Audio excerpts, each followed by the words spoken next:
Minister Amar Ramadien van Volksgezondheid die is zich vandaag persoonlijk komen oriënteren te Sanabudaya, waar vandaag de allereerste drive-thru vaccinatie wordt gehouden. U ziet op de achtergrond de voertuigen die rijden richting de prikpunten, hier ondergebracht bij Sanabudaya. Maar niet alleen drive-thru, ook een walk-in was er.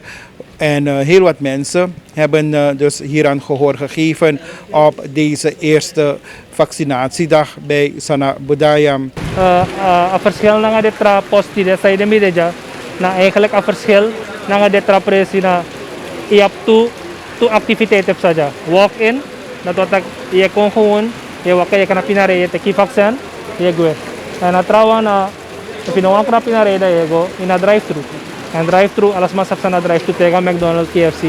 Dus lijkt precies zo, drive-thru, je registreert, je rijdt, als alles goed is, je kiest je spoitie, je gaat naar waggie, kwartier, je rijdt weer.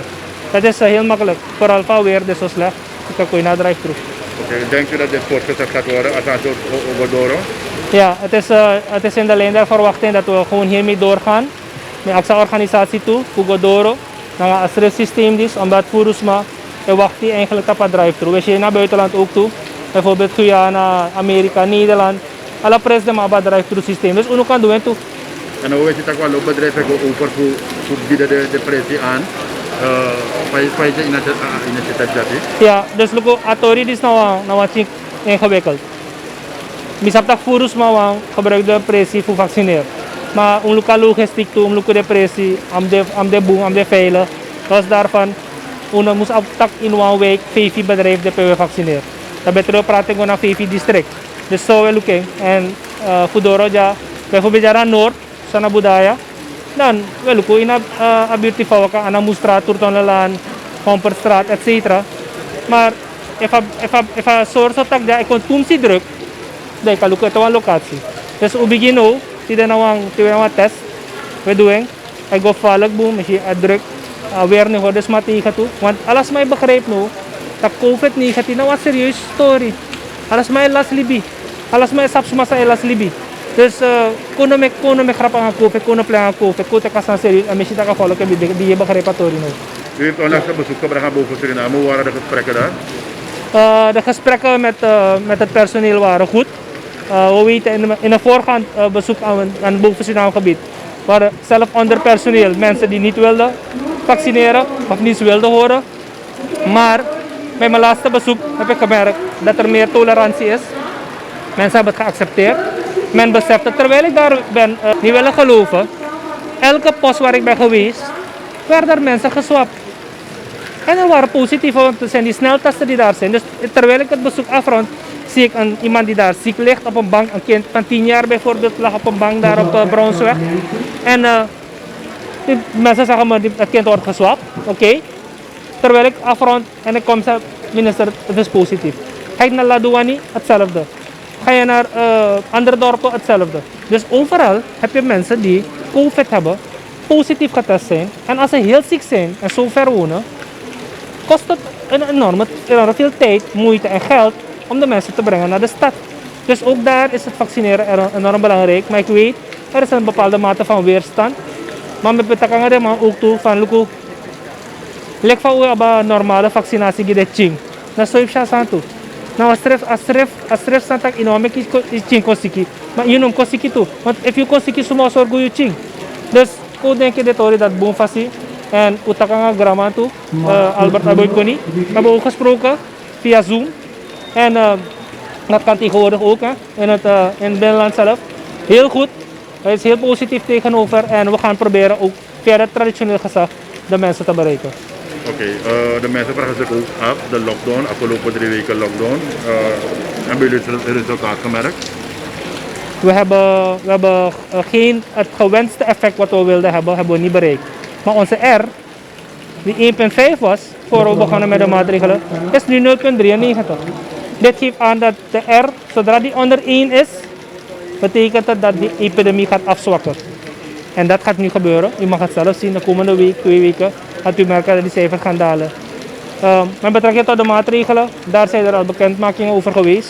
We gaan nu dat bekendmaken bedoel ik. En u zult zelf merken wat de regels zijn. We vragen de gemeenschap daar rekening mee te houden. De vrijheid zoals je die had voor COVID, die komt niet automatisch. Ik heb het ook net gezegd. Je kan lekker thuis zitten en denken, ja, die regering kwalijk nemen, dat maatregelen nemen. Maar wat is jouw bijdrage? Het enige wat we van je vragen was Mohana. Dat was voordat het vaccin er was. U kent het, die persconferentie waar ik iedereen vraag Mohana. Dat is het enige wat je kan doen. Mondkap op, handen was afstand houden. Nu is er vaccin. Nu vraag ik je, wil je een nog duurzamere bijdrage leveren aan de oplossing? Wees geen onderdeel van het probleem, maar draag een steentje bij aan de oplossing. Dat is de boodschap. Dus vaccineren is al bewezen, ik hoef het niet te vertellen. Israël, Amerika, Nederland, Europa. Kijk maar naar de Europa League of de EK, waar stadions vol zijn. Mensen zijn gevaccineerd, mensen gaan gewoon hun normale dingen doen. En ja, het gedeelte dat zich niet wil vaccineren, dat gedeelte gaat verantwoordelijk zijn voor de uitbraken die we nog gaan zien. Dus ik ben blij dat de mensen die hier zijn bewust zijn van de gevaren, maar ook bewust zijn voor hun eigen gezondheid. Houden van hun leven. Want ik ben gisteren in de intensive care geweest van het Slans Hospitaal.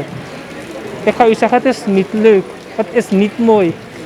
En natuurlijk weet ik dat ik de mensen niet iedereen kan brengen naar de IC. Maar misschien moeten een paar van die mensen die echt tegen het vaccineren zijn en niet geloven dat COVID-19 bestaat, misschien moet ik ze een persoonlijke rondleiding geven in de intensive care om te gaan kijken hoe die jongeman daar, die Bosnisch-Creoolse jongeman, die Hindoestaanse mevrouw, die Javaanse oma, daar aan het haperen is en zoeken naar lucht.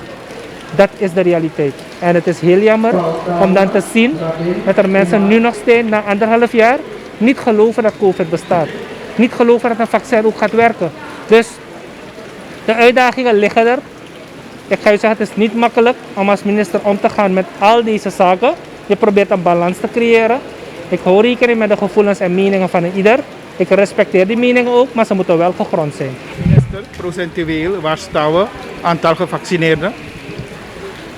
We zitten nu op een aantal van 156.000 personen. Dat brengt ons bijkans op 25% van de samenleving.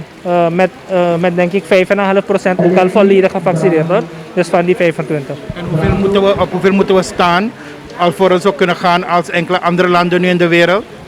Kijk, in bepaalde landen heb je al bij een laag percentage al een gewenst effect. Want je ziet dat bijvoorbeeld dat, kijk, je kan zodanig zeggen, de groep die is gaan vaccineren, die heeft alvast een verminderde kans om ziek te worden. De groep die nog niet is gaan vaccineren, dat is die 75%. Oké, daarvan trek je de 18 minders af, want het vaccin is al die voor 18 plus. Daar kunnen de mensen zich ook aan de regels houden en de maatregelen. Dan gaat je cijfers ook droppen. Maar we zien dat het juist beter is dat je meer mensen vaccineert. Bijvoorbeeld in Amerika nu zitten ze op 46 tot 50% aan gevaccineerden. En daar geven ze al een beetje relaxatie. Waarom? Ziekenhuizen nemen al af. In New York hebben we het gehad. U kent New York vorig jaar maart bijvoorbeeld, april. Toen we dagelijks duizenden doden hadden in het ziekenhuis in New York. Hebben we 0 doden. 0 doden in New York. Halen ze op dagbasis af en toe 2, 3. Suriname alleen met 400.000, 500.000 mensen, 600. Is al 9 tot 10 doden per dag. Laat op beseffen dat vaccineren, ik kan u die garantie geven. Met het vaccineren gaat u zelf merken dat die afname gaat beginnen te komen. En wanneer? Ik denk rond volgende week. Minister, wat we ook horen in die gemeenschap is dat er nu wordt aangegeven dat slechts een bepaalde bevolkingsgroep of bepaalde bevolkingsgroepen zich vaccineren. Uw reactie hierop? Dat moet nog blijken uit onze analyses. Ik heb die cijfers nog niet gezien. Ja, er wordt zo gezegd, maar ik werk niet met natte vingerwerk. Ik hou liever van gedocumenteerd. Dus ik heb het team gevraagd mij dit weekend alle data te geven om te zien, niet alleen bevolkingsgroep, ook district. Laten we kijken die districten die heel hoge percentages hebben. Laten we zien als vaccinatie werkt. Laten we zien met aantonen dat bijvoorbeeld Nikeri zoveel procent heeft gevaccineerd. Dan moet je het ook merken, toch? En de leeftijdsgroepen ook. We zien heel veel mensen. Dit is de werkende klasse die je hier ziet. We zien de mensen die minder goed ter been zijn, die kunnen ook in een drive-thru gaan. Dus we hebben al de analyses nodig. Die data is er. We gaan ze nu sorteren, netjes organiseren. En dan ga ik met de samenleving communiceren. Maar om nu te stellen dat één bevolkingsgroep komt of één niet, dat kan. Dat zijn gewoon opvattingen. Maar we moeten dat in cijfers nog zien. Die er nog steeds opgeschaald te worden bij de ziekenhuizen. Ja, continu. We blijven daar. Er is een continue turnover van patiënten. Mensen gaan in en uit. Mensen overlijden, komen nieuwe binnen. Mensen blijven lang liggen. Maar er zijn ook alle ziekenhuizen op dit moment. En met name met de steun uit Nederland. We krijgen bijvoorbeeld aanstaande vrijdag, morgen dus, weer 14 gezondheidswerkers uit Nederland. Waarvan ook intensivisten, specialisten, intensive care verpleegkundigen, laboranten. Allemaal geweldig. Ondersteunen naar onze mensen toe die in de zorg al continu bezig zijn. Aan de andere kant krijgen we vorige week bijvoorbeeld een truck vol medisch equipment. Dat wordt continu ingezet. Nodig is voor de opschaling van ziekenhuizen. Dus we zijn continu bezig met de zorg. Terwijl we vaccineren ook met de zorg. Ja.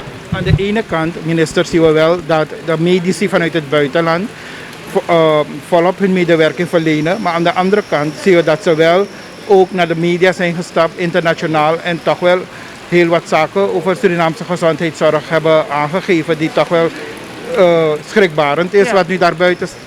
Ja, ik heb het begrepen. Het zijn 2 verpleegkundigen die in het Slans Hospitaal wat onthulling hebben gedaan. Er is gesproken met ze. Ze hebben verontschuldigingen aangeboden. Dat is gewoon normaal. Er is een bepaalde code die je hebt als gezondheidswerker. Dat je niet alle informatie prijsgeeft. En men is teruggekomen op hun verklaringen. Dus bij deze, ik kan ze niet kwalijk nemen. Ze komen uit een niveau, uit een land, uit een gebied waar de zorg eigenlijk niets mankeert. We hebben gezien, ik bedoel Europa, je kan Europa niet vergelijken met Suriname als het gaat om de aanwezigheid van resources. Is het ene ziekenhuis vol, heb je nog 15 andere ziekenhuizen in de buurt waar je naartoe kan. Ik neem aan dat u wel weet.